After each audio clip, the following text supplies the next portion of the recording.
দর্শক, আজকে আমি এমন এক বিধানসভা নিয়ে আলোচনা করব, সেই বিধানসভায় তৃণমূল কংগ্রেস বাই ইলেকশন ছাড়া কোনো বিধানসভা নির্বাচনে জয়লাভ করতে পারেনি। তারপর 2001 সাল, এই 2001 সালেও এই ইংলিশ বাজারের বিধায়ক ছিলেন সমর রায় সিপিআইএম থেকে।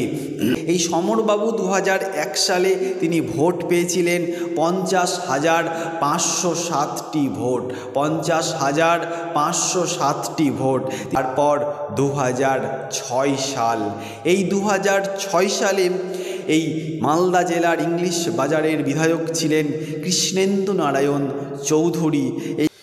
নমস্কার দর্শক, আমি আফ্রিদি, তোমরা দেখছো আদিক। আমাদের এই ছোট্ট চ্যানেলে তোমাদের সকলকে আরও একবার ভালোবাসা স্বাগত জানাই। দর্শক, আজকে আমি এমন এক বিধানসভা নিয়ে আলোচনা করব, সেই বিধানসভায় তৃণমূল কংগ্রেস বাই ইলেকশন ছাড়া কোনো বিধানসভা নির্বাচনে জয়লাভ করতে পারেনি। গত 21 সালের বিধানসভা নির্বাচনে আমাদের রাজ্যের একাধিক বিধানসভাতে তৃণমূল কংগ্রেস বিপুল ভোটে জয়লাভ করেছে। সেই মরশুমেও কিন্তু সেই বিধানসভা নির্বাচনে তৃণমূল কংগ্রেস জয়লাভ করতে পারেনি। সেই বিধানসভাটি হলো আমাদের রাজ্যের মালদা জেলার ইংলিশ বাজার বিধানসভা।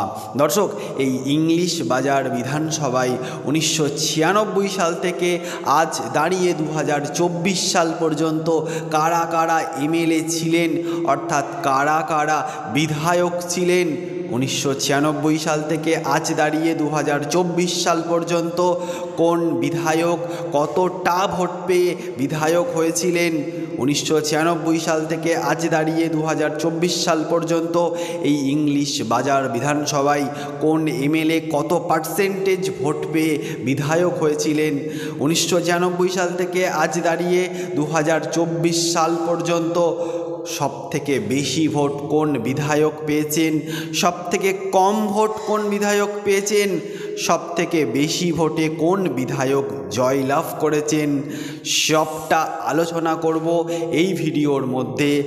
দর্শক, আশা করি তুমি প্রথম থেকে শেষ পর্যন্ত থাকবে। আর যদি তুমি একজন রাজনীতিপ্রিয় মানুষ হও, এই ভিডিওটা তোমার জন্য মোস্ট ইম্পর্টেন্ট একটা ভিডিও হতে চলেছে। এই ডেটাটা তোমার অনেক কাজে লাগবে। দর্শক, আর দেরি করে লাভ নেই, চলো আমরা শুরু করি। দর্শক, তোমরা স্ক্রিনে দেখতে পাচ্ছ 1996 সালে এই মালদা জেলার ইংলিশ বাজারের বিধায়ক ছিলেন গৌতম চক্রবর্তী। 1996 সালে মালদা জেলার এই ইংলিশ বাজারের বিধায়ক ছিলেন গৌতম চক্রবর্তী, আইএনসি অর্থাৎ কংগ্রেসের থেকে ছিলেন, ইন্ডিয়ান ন্যাশনাল কংগ্রেসের। তিনি ভোট পেয়েছিলেন 53,653টি। তিনি তার প্রতিদ্বন্দ্বী প্রার্থীর থেকে এগিয়েছিলেন 10,661 ভোটে, 10,661 ভোটে। দর্শক, 1996 সালে মালদা জেলার এই ইংলিশ বাজার বিধানসভায় যতটা ভোট ছিল তার 40% ভোট পেয়ে এই গৌতম চক্রবর্তী বিধায়ক হয়েছিলেন। দর্শক, যদি আমাদের চ্যানেলটি ভালো লেগে থাকে সাবস্ক্রাইব করে পাশে থাকবেন। দর্শক, তারপর 2001 সাল, এই 2001 সালেও এই ইংলিশ বাজারের বিধায়ক ছিলেন সমর রায় সিপিআইএম থেকে। দর্শক, 2001 সালে এই ইংলিশ বাজারের বিধায়ক ছিলেন সমর রায় সিপিআইএম থেকে। এই সমরবাবু 2001 সালে তিনি ভোট পেয়েছিলেন 50,507টি ভোট, 50,507টি ভোট। তিনি তার নিকটবর্তী প্রতিদ্বন্দ্বী প্রার্থীর থেকে এগিয়েছিলেন 11,950 ভোটে, 11,950 ভোটে। 2001 সালে ইংলিশ বাজার বিধানসভায় যতটা ভোট ছিল তার 38% ভোট পেয়ে বিধায়ক হয়েছিলেন এই সমর বাবু।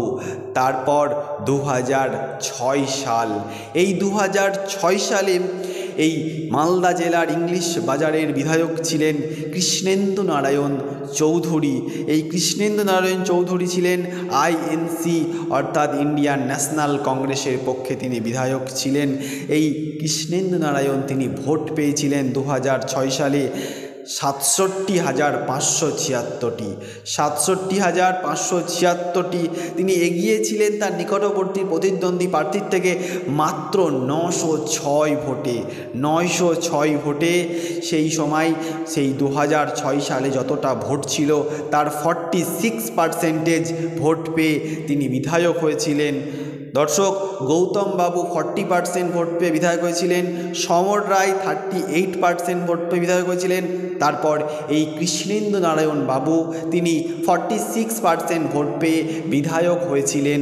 তারপর 2011 সাল সেই কংগ্রেসেরই প্রার্থী ছিলেন এবং কংগ্রেস থেকেই বিধায়ক হয়েছিলেন কৃষ্ণেন্দু নারায়ণ চৌধুরী। দর্শক, এই কৃষ্ণেন্দু বাবু তিনি ভোট পেয়েছিলেন 2011 সালে 89,421টি। 89,421টি। তার নিকটবর্তী প্রতিদ্বন্দ্বী প্রার্থীর থেকে তিনি এগিয়েছিলেন 21,829 ভোটে। সেই সময় 2011 সালে এই ইংলিশ বাজার বিধানসভায় যতটা ভোট ছিল তার 52% ভোট পেয়েছিলেন এই কৃষ্ণেন্দু নারায়ণ বাবু 2011 সালে। তারপর 2016 সাল, এই 2016 সালে এই ইংলিশ বাজারের বিধায়ক ছিলেন নিহার রঞ্জন ঘোষ। এখানে দেখো লেখা আছে IND, আমি যতটা বুঝতে পারছি এটা INC হবে, ইন্ডিয়ান ন্যাশনাল কংগ্রেস, কিন্তু এখানে লেখা রয়েছে IND।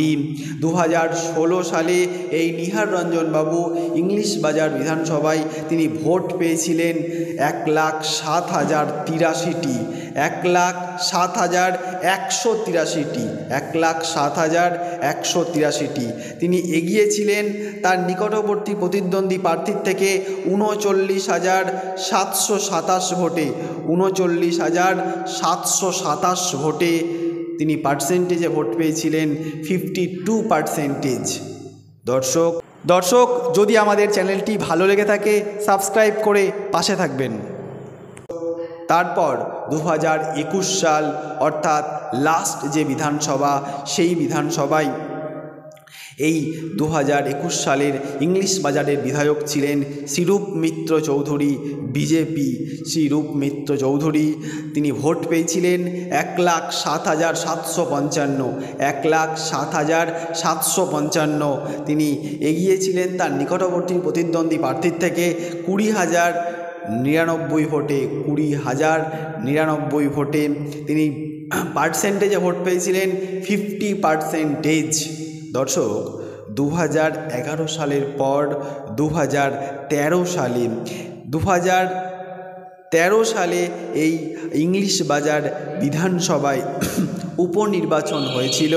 এই একটি মাত্র উপনির্বাচনে সর্বভারতীয় তৃণমূল কংগ্রেস অর্থাৎ কৃষ্ণেন্দু নারায়ণ চৌধুরী তিনি জয়লাভ করেছিলেন। দর্শক, আমি আবারও বলছি, 2013 সালের বিধানসভা উপনির্বাচনে তৃণমূল কংগ্রেস এখান থেকে জয়লাভ করেছিলেন কৃষ্ণেন্দু নারায়ণ চৌধুরী বাবুর হাত ধরে। অর্থাৎ এই একমাত্র বিধানসভা উপনির্বাচন ছাড়া আর কোনোবার কিন্তু এখান থেকে তৃণমূল কংগ্রেস জয়লাভ করতে পারেনি।